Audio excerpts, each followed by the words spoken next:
सलेमान दाऊद मरहूम ने स्वीट को पाकिस्तान का सबसे बड़ा डोनेशन दिया था, जिसके गवाह डॉक्टर अदीब रजवी साहब हैं।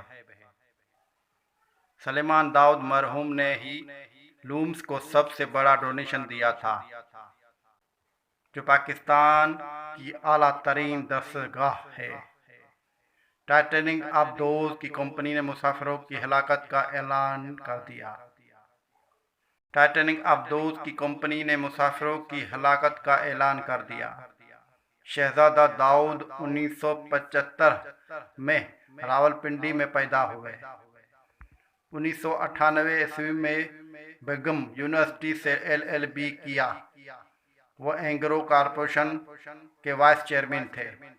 दाऊद फाउंडेशन के तहत पाकिस्तान में तालीम से महरूम बच्चों की पढ़ाई का बंदोबस्त करते थे और लातहदाद अस्पतालों में उनकी खदमात पेश थी।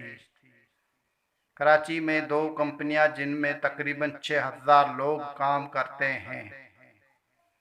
$860 मिलियन 2020 में सिर्फ एक कंपनी की आमदन थी। वो अमीर था। वो जैसा भी था, पाकिस्तान में रोजगार के मौका फराहम कर रखे थे। पाकिस्तान में कारोबार कर रहा था, छोड़ छाड़ कर भागा नहीं था। इसलिए जैसे हम हैं वैसा वो भी पाकिस्तानी ही था।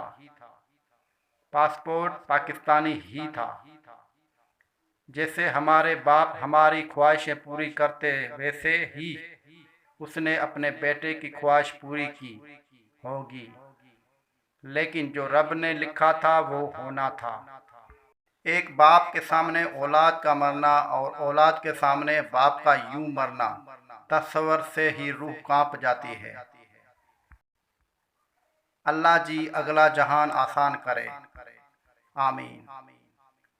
खुदा उन दोनों को मगफरत करे, उनके अहल खाना की मुश्किल आसान करे, उन्हें उस अजीम नुकसान पर सब्र करने की तौफीक अता फरमाए और उन जैसे हज़ारों लाखों ख़ानदान पाकिस्तान को नसीब करे।